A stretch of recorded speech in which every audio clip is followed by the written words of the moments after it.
하나님은 이스라엘이 금송아지 배역 사건에 대한 징벌을 마무리하고 그들과 맺은 언약을 지금 재확인하는 중입니다. 그래서 10절에 보라 내가 언약을 세우겠다고 먼저 선포합니다. 이 지금 세우겠다는 언약은 새로운 언약은 아닙니다. 그 내용을 보면은 가나안 땅을 기업으로 준다는 것이니까 아브라함과 맺었던 그 처음 언약을 조금 더 구체화시키는 것입니다. 지금 그 언약이 어떻게 발전되고 있습니까? 온 땅에 아무 국민에게도 행하지 않던 이적을 보이겠다고 합니다. 역사상 최대의 권능을 실현하겠다는 겁니다. 그러나 이스라엘은 이미 애굽에서나 홍해에서나 광야에서 엄청난 기적들을 많이 체험했습니다. 물론 하나님은 이 약속 그대로 가나안 정복 전쟁 때 요단강을 갈랐고 여리고성도 그냥 무너뜨리고 아모리 족속과의 전투 때는 태양을 중천에 머물게 하는 이적을 너무나 큰 이적을 보였습니다. 그러나 이스라엘이 그걸 체감하는 어떤 감격은 그리 크지 아니했을 겁니다. 인간이라는 것은 감각 기능이 외부의 자극에 금방 익숙하게 되어 있기 때문에 아무리 좋은 것이라도 많으면 나중에 시들해지는 법입니다. 세상에서 최고로 사치를 누려봐야 결국은 갈급하고 허망할 수밖에 없는 이유입니다. 10절을 다시 보시면은 이스라엘뿐만 아니라 너가 머무는 나라의 백성들도 다 보게 해주겠다는 겁니다. 그러니까 온 땅의 아무 국민에게도 행하지 않던 기적이라고 표현을 했고 지금까지 기적은 이스라엘 내에 애굽만 목격했는데 이제부터는 누구라도 어떤 민족이라도 당신의 기적을 보게 해주겠다는 겁니다.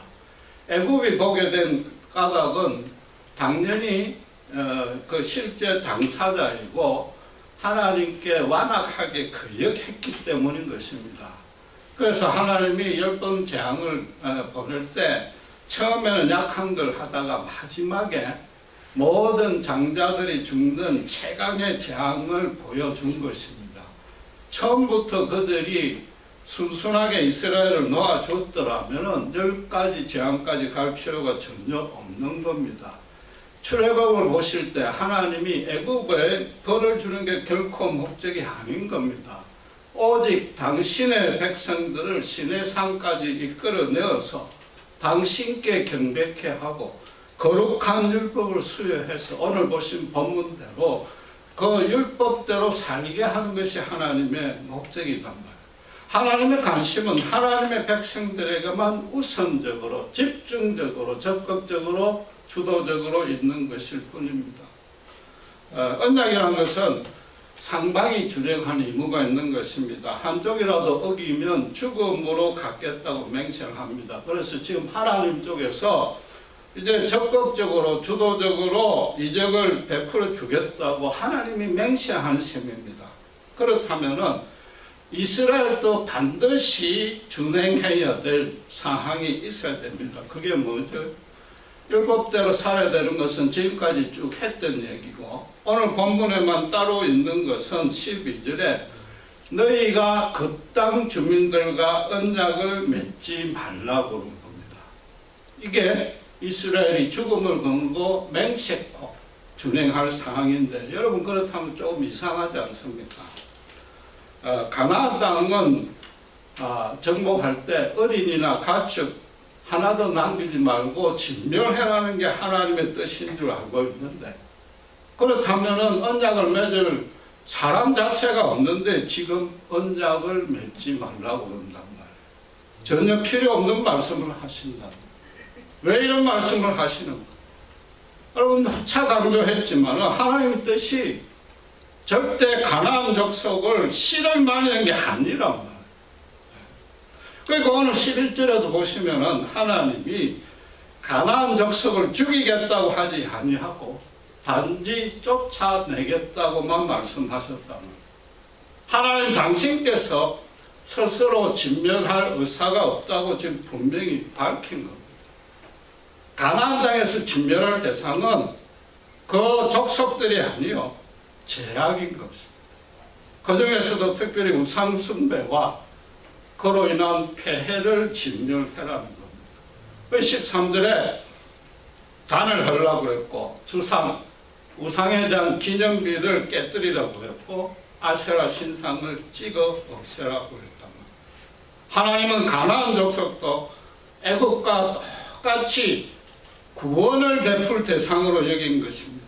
그러니까 그들 앞에서도 이제 이적을 보이겠다 약속한 것이다. 결국 하나님께서는 이스라엘 족속들이 가나안 족속을 다 쫓아내지 못할 것이란 걸 다 아시고 그걸 감안한 겁니다. 서로 이웃 나라로서 동거하는 걸 허용하겠다는 뜻이란 말이에요.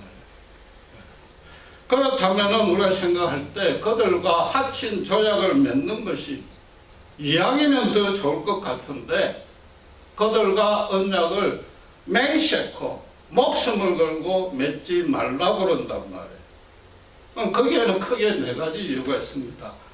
우선 첫째는 고대 민족이나 나라들끼리 조약을 맺을 때 상호 그 각 고유의 신들을 인정하고 존중해 줘야 됩니다. 그래서 그 표시로 조약을 체결하는 의식을 거행할 때 상대 신들의 제사에 동참합니다. 그러니까 14절에 다른 신들에게 절하지 말라고 지금 구체적으로 지시를 합니다. 또 15절을 자세히 보시면은 그들의 희생 고기를 나눠 먹자고 너희들한테 요청할지라도 응하지 말라고 15절에 분명히 나옵니다. 이스라엘 혼자서 단독으로 우상숭배했다는 게 아니란 말이에요. 그러니까 지금 이방과 언약을 맺는다는 것은 그러니까 그냥 식하는 그 자체만으로 금송아지 배역 사건을 재현하는 것이다. 철저하게 하나님께서는 금지할 수밖에 없는 겁니다.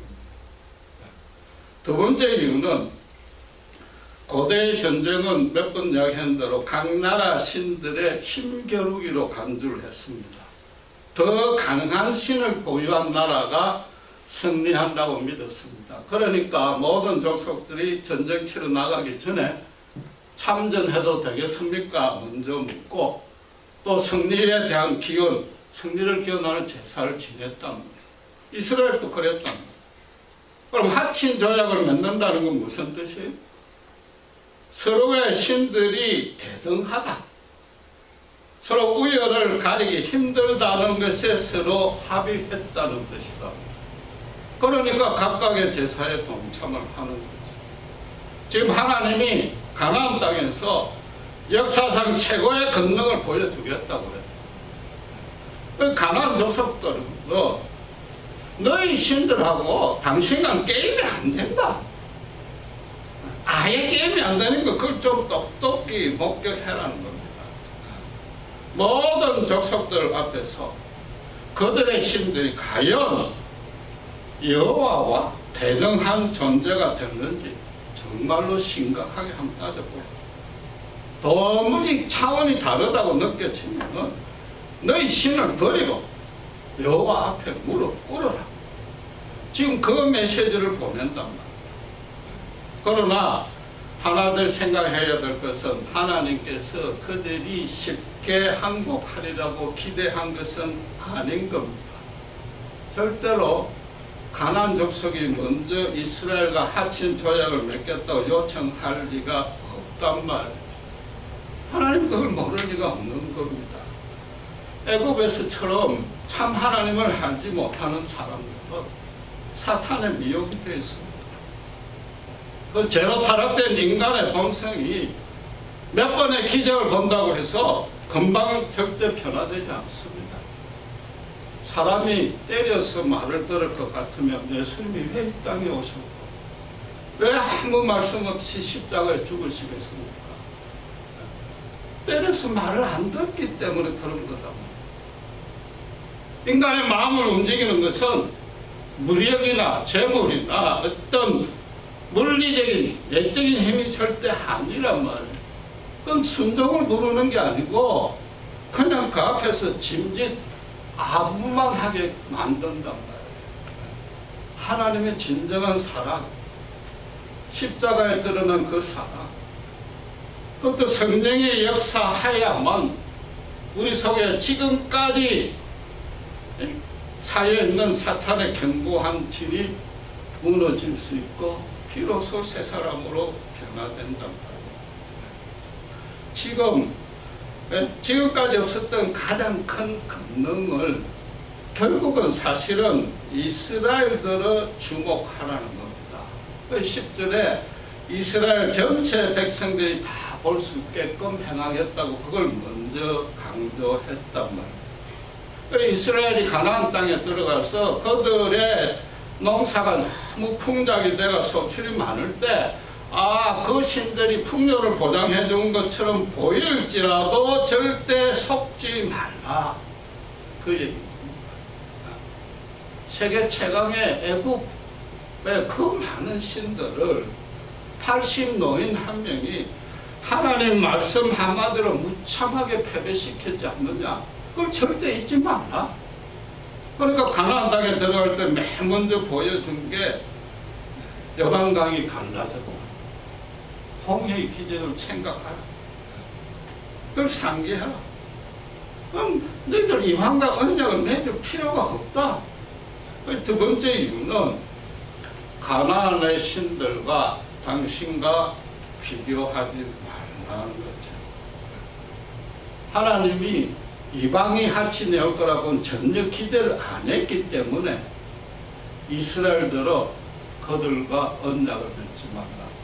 그걸 제일 먼저 강조했다. 세 번째는 조약을 맺는다는 것은 상대신을 인정하는 것이라고 방금 말씀을 드렸는데 그 말은 사람이나 장소나 시대에 따라서 그 일부분만 다스리는 지역신들이 있다는 걸 인정하는 셈이란 말이에요.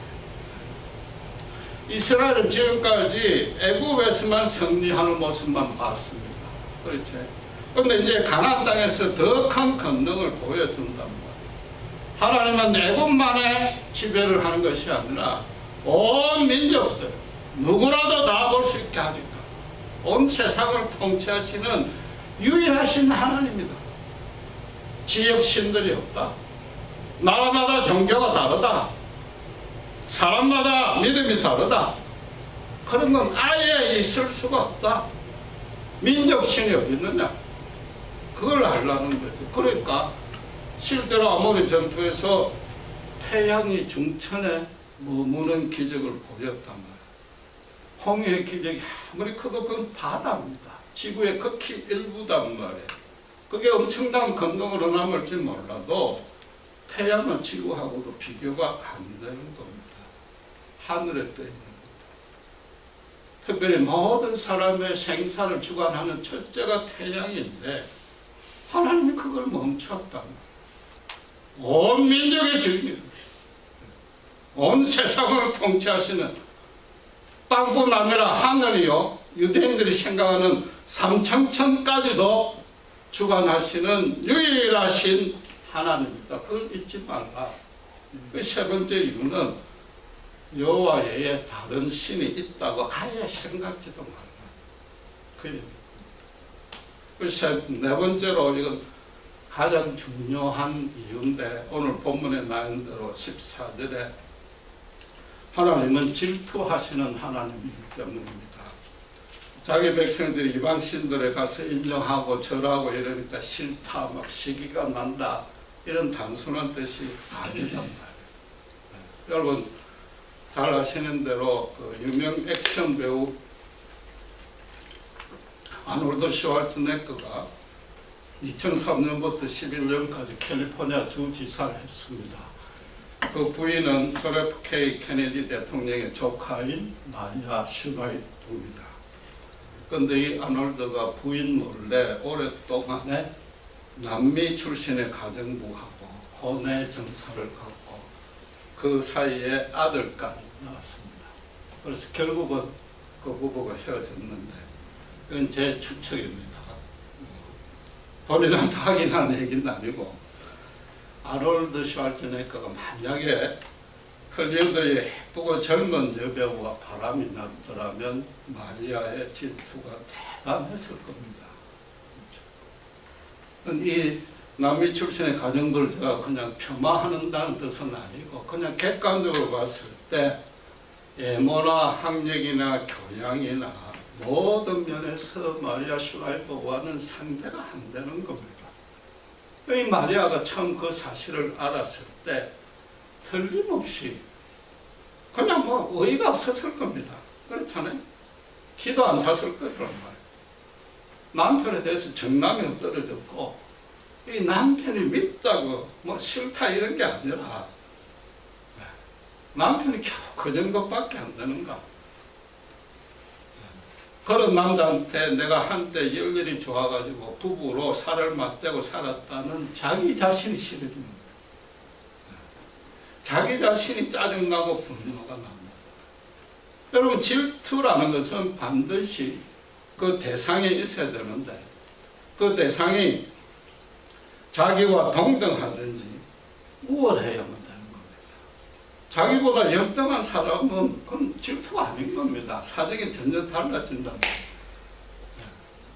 열왕기상 18장에 잘 아시는 내용대로 엘리야 혼자서 바알 선지자 450명과 대결합니다. 바알 선지자들이 아무리 기도해도 응답이 없습니다. 그래서 28절에 나중에는 하루 종일 큰 소리를 지르고 칼과 창으로 몸을 찔러서 피를 흘려도 아무 응답이 없습니다. 그 전에 27절에 엘리야가 그들 보고 뭐라 했는지 아십니까? 혹시 너희 신들이 지금 묵상하는 거 아니냐? 잠깐 내출한 건 아니냐?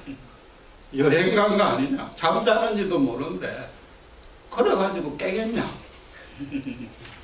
한번 좀 깨워봐라. 그러니까 막 큰 소리 치고 칼로 찌르고 그랬단 말이에요. 여러분, 그게 조소 아닌 조소입니다. 제발 진리의 눈을 떠라.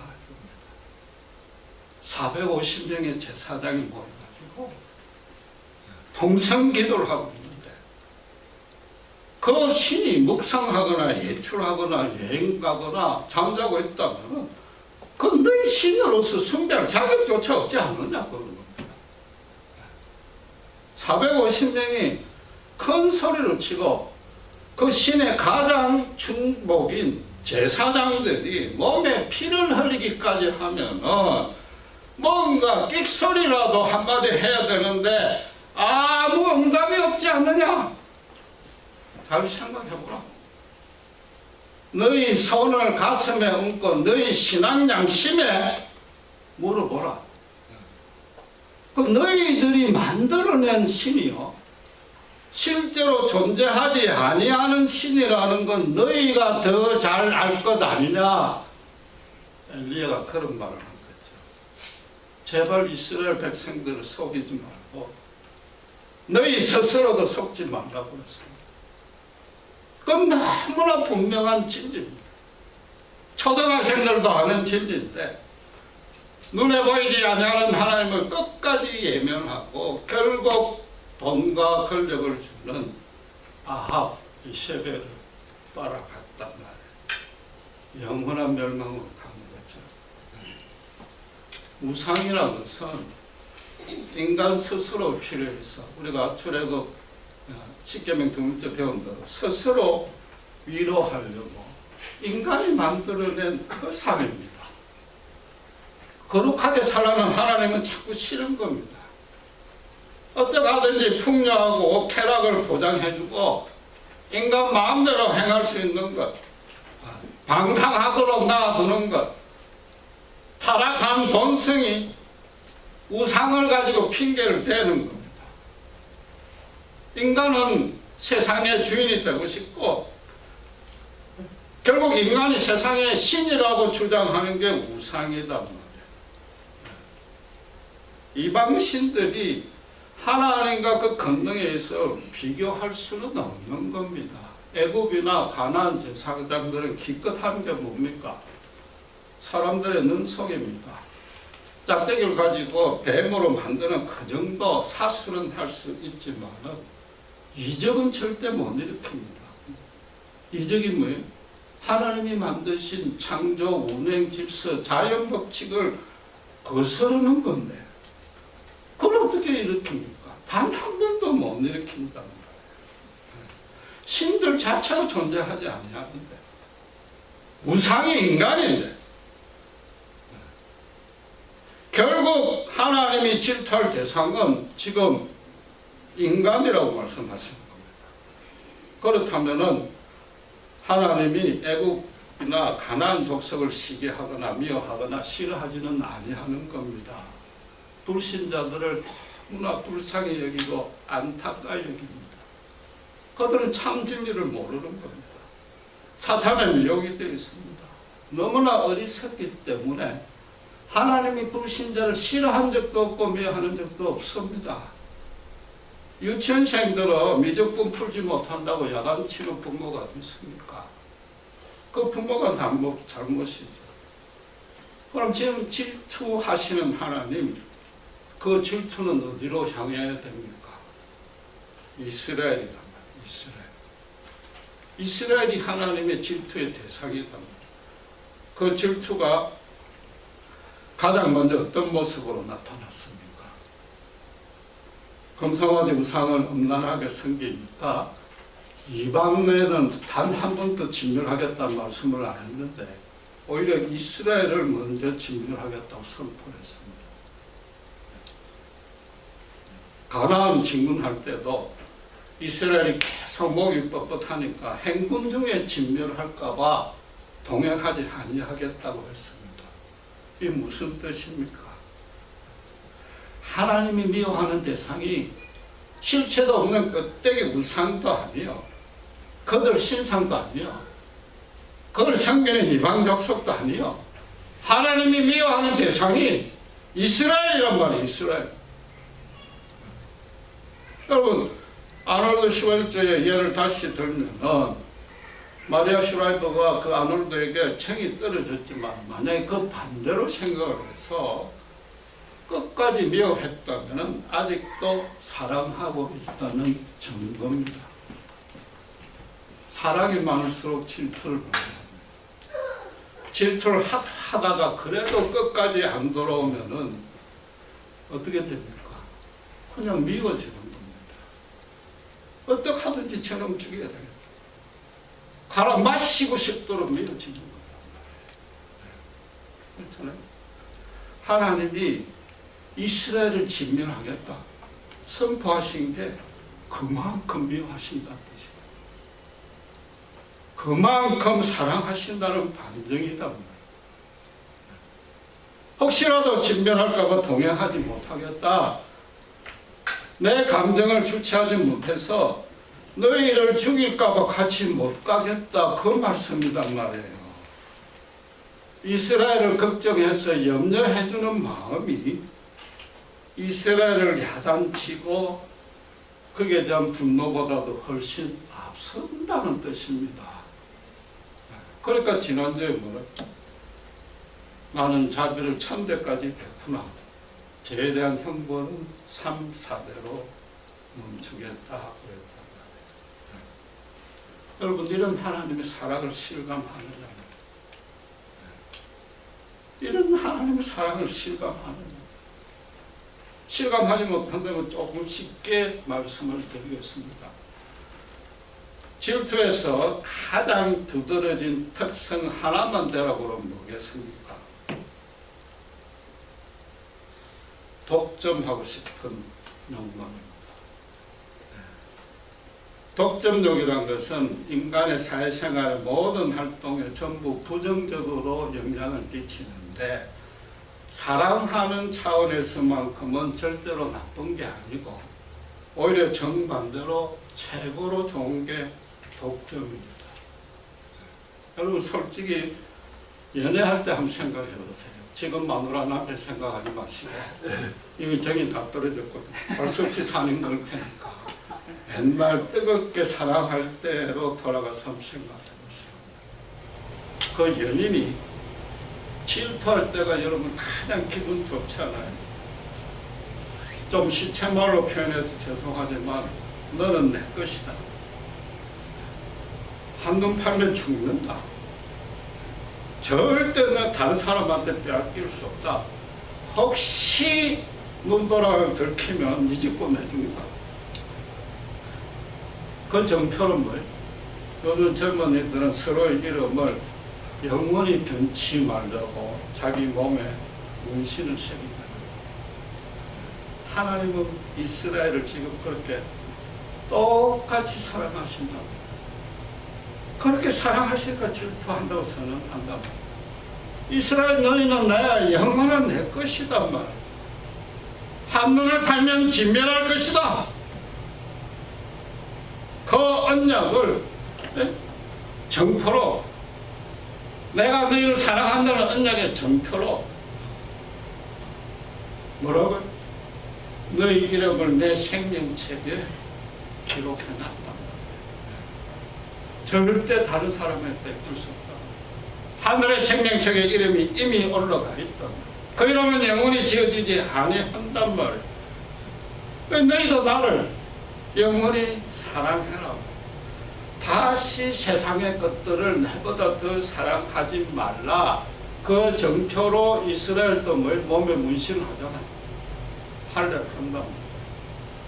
신약 신자는 뭘 해요? 침례를 한다. 예수님께서도 10장 28절에 지난주에도 말씀드린 대로 너희를 내 손에서 빼앗을 자 아무도 없다. 영원히 멸망치 않게 하겠다. 죽기까지 내가 너희를 사랑한다. 너희가 아직 죄인 되었을 때 우리를 향하신 사랑의 정표로 그 보장으로 십자가에 죽으셨다. 지금 말씀드린 이 네 가지 이유를 하나로 묶으면 십계명의 첫 번째 계명입니다. 여호와의 다른 신 두지 말라. 하나님 당신과 언약했다. 당신을 죽기까지 사랑하니까, 이스라엘 죽기 사랑하니까, 그 세상은 모르는 이적을 보이니까 다른 신들, 다른 족속들하고 언약을 맺을 필요도 이유도 전혀 없지 않느냐? 마지막으로 주목할 내용이 하나 더 있습니다. 14절을 다시 보면은 질투라 이름한다고 했습니다. 당신의 이름이 질투라고 했습니다. 이게 질투가 하나님의 본명일 수는 없습니다. 우리가 배운 대로 출애굽기 3장 14절에 모세에게 하나님이 직접 가르쳐준 야훼라는 이름은 영어로 I am입니다. 그렇죠? 주어, 동사, 비동사만 있다면 번역하면 내다. 그 자체가 본명일 수가 없는 겁니다. 하나님에게는 이름이 있지도 않습니다. 하나님의 이름이 있어서도 안 되는 유일한 존재니까 하나님이다. 근데 여러분 다 배우셨단 말이에요. 그때 말고 성경에서 하나님이 직접 당신의 이름을 밝힌 유일한 케이스가 바로 오늘 본문 질투단 말이에요. 질투. 이거 엄청 대단한 겁니다. 여러분 성경에 하나님 이름이 구약의 여호와 이레다, 여호와 니시, 여호와 라빠라고 되어 있는데 그거는 이스라엘 백성들의 어떤 특정 사건에서 가장 하나님에 대해서 절감했던 속성 하나에 빗대어서 이스라엘이 붙인 이름입니다. 하나님이 가르쳐준 이름이 아니단 말이에요. 지금 하나님이 질투라고 내다 빼고 유일하게 가르쳐 주었다고. 당신의 백성들 모두에게 당신의 속성 중에, 당신의 그 특성 중에 꼭 기억해야 될 것 하나, 그게 질투다. 그거 하나만 제대로 알고 있으면 그에 맞는 반응만 해도 너 믿음 생활에 충분히 승리할 수 있다. 다른 거 알 필요 없다. 이거 하나 아는 걸로 충분하다. 완전하다. 여러분 참 흥미로운 게 여호와 이레는 무슨 뜻입니까? 미리 준비하시는 하나님입니다. 여호와 니시는 깃발, 우리에게 승리를 주시는 하나님이고 여호와 라빠는 치유해 주시는 하나님입니다. 인간의 모든 필요를 채워주시는 하나님입니다. 인간은 하나님에게 기대하는 게 뭡니까? 미래에 대한 보장이요. 항상 성공할 수 있으면 좋겠고 무병장수했으면 좋겠습니다. 치료해줬으면 좋겠습니다. 그게 실제로 그걸 체험을 했고 그렇게 이름 붙인 건 나쁜 것 아닙니다. 그거 아주 좋은 겁니다. 그렇게 뜨겁게 기도해야 됩니다. 기도한다는 건 이건 엄청난 특권인데 하나님 당신께서 우리에게 알려주고 싶은 것, 꼭 기억할 것은 내가 질투할 만큼 너희를 사랑한다. 그것 외에 무슨 말이 필요합니까? 이 말 이상 뭘로 나를 표현할 수 있겠느냐? 그거단 말이야. 너희가 나의 사랑을 거역하고 잠시 잊고 등을 돌리면 죽도록 미워할 것이다. 그게 뭐예요? 진멸할 것이다. 이스라엘을 향해서 진멸을 했습니다. 대신에 뭐예요? 너희가 나를 기억만 해달라. 얼굴만 내 쪽으로 돌려서 하나님 아버지 도와주시옵소서. 불쌍히 여겨주시옵소서. 긍휼을 베풀어 주시옵소서 하면은 죽도록 너희를 사랑해주겠다. 그렇게 말씀하시는 것이다. 그리고 오늘 본문이 이스라엘에게 하나님만이 절대적이요 완전하고 영원토록 사랑하시는 유일한 분이라는 겁니다.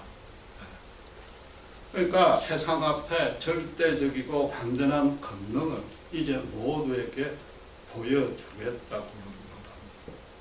여러분, 우리 모두가 지금 스스로 점검할 게 결국 하나입니다. 하나님의 질투를 받고 있다고 확신하십니까? 실제로 그걸 누리고 있느냐? 실감합니까? 하나님이 너는 내 것이다. 절대로 다른 에게 빼앗기지 아니하겠다. 그런 은혜에 붙들려 있는 줄 확신하느냐? 그게 믿음입니다. 그게. 도무지 실감하지 못하면 그 이상한 거 아니에요? 예수님이 내 대신 십자가에 죽었다고 말로는 그렇게 고백하면서 이걸 실감을 못한다면 그건 이상한 거 아니에요. 당신의 아들까지 내어주시니까 뭘 아까워서 더 안 주시겠느냐는 말이에요. 여러분, 오늘 또 한국에서 어르신 모셨지만 어쨌든 제가 여러분 젊은 분보다 좀 나이가 들었으니까 할수록 실감하는 건 이겁니다.